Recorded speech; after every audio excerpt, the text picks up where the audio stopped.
ধরপড় ধরপড় করতো। এছাড়াও হচ্ছে পায়ের তলায় একটা জ্বালা ফিল করতাম আমি। এছাড়া গ্যাস অ্যাসিডিটি লেভেল প্রচুর মাত্রায় ছিল, এনার্জি লেভেল একদম ছিল না দুপুরে। হাফ লিটার থেকে আড়াই ঘন্টা না ঘুমালে শরীর পারমিট কি করতো না এবং মেজাজ খিটখিটে হয়ে গেছিল। আর গ্যাস অ্যাসিডিটির জন্য এবং কোলেস্টেরল লেভেলের জন্য আমার এভরিডে ট্যাবলেট নিতে হতো এবং ওজন বাড়তে বাড়তে অনেক প্রচুর বেড়ে গেছিল এক সময়। এই কমিউনিটির সন্ধান পাই, কমিউনিটিতে আসি, প্রথম কনফিডেন্স পাই এবং 3 দিনে এনার্জিটা বুস্ট আপ হয় এবং এনার্জিটা বুস্ট আপ হওয়ার সাথে সাথে দুপুরে খেয়ে দিয়ে ঘুমাতাম সেটা প্রথমত চলে যায় এবং গ্যাস অ্যাসিডিটি প্রচন্ড মাত্রায় ছিল।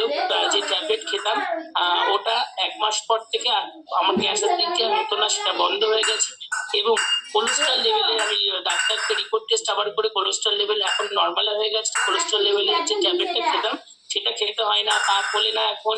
আর বুকের মধ্যে কোনো যে ধরপড় করতো, সাফোকেশন হতো সিঁড়ি দিয়ে ওঠানামা করলে। আমার ব্যাকগ্রাউন্ড, আমি আমার দোকান রয়েছে, বাড়ির বস্তা মাল করলে আমার যে আগে কষ্ট হতো সেটা এখন হয় না। খুব ভালো আছি, খুব এনার্জেটিক আছি। আর এখনো পর্যন্ত আমি 17 কিলো ওজন কমিয়েছি এবং এখনো প্রসেসিং এ আছি ওয়েট কমানোর জন্য। আর এর সাথে সাথে এটা 17 কেজি হতো।